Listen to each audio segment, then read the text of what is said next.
Corona মহামারীর প্রকোপ ঠেকাতে সারা বিশ্বের মতো বাংলাদেশও অপেক্ষায় ভ্যাকসিনের।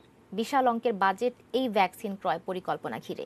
যদিও বিশেষজ্ঞরা বলছেন শুধু ভ্যাকসিন আনলেই হবে না, কঠোর নজরদারির যথাযথ বিতরণটাও জরুরি। আরও জানাচ্ছেন নাজিয়া আফরিন। বছরব্যাপী করোনা মহামারীর যুদ্ধে ভ্যাকসিনের জন্য অপেক্ষায় সারা বিশ্ব।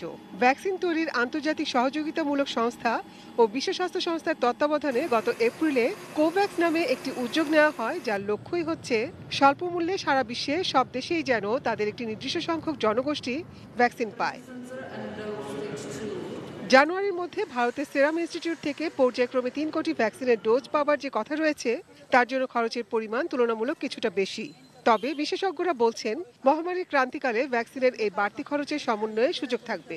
অনেক কোম্পানি তৈরি করবে এবং যেটা আমাদের সংরক্ষণ করা সুযোগ হবে এবং সংরক্ষণ করার এনভায়রনমেন্ট আমাদের থাকবে, তখন হয়তো সেই জিনিস আমরা আরও কম প্রাইসে নিয়ে আসতে পারবো। অনেক কোম্পানি চেষ্টা করছে, ট্রায়াল এরার করছে, কোনো একটা কোম্পানি মাঝ পথে আছে, কোনোটা হয়তো লাস্ট স্টেজে আছে।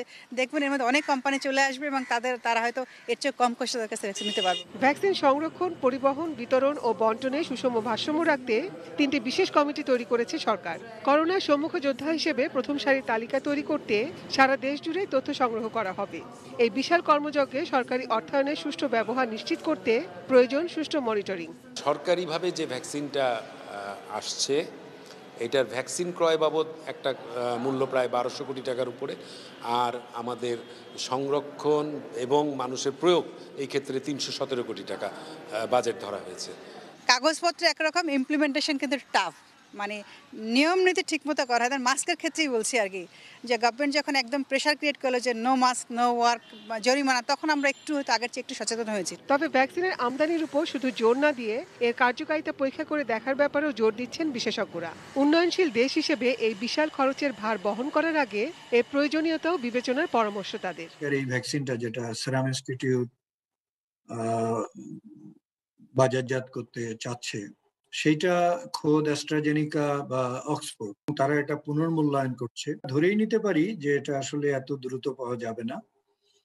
তো যে জাতীয় কমিটি হয়েছে টাস্ক ফোর্স এই টিকা দেওয়ার জন্য, আমি মনে করি তারা এই সবগুলো বিবেচনা করে এটা জনগ্রহণযোগ্য একটা কর্মপরিকল্পনা উপস্থাপন করবেন এবং সেটা বাস্তবায়ন করবেন। নাজিয়া আফরিন, এটি নিউজ, ঢাকা।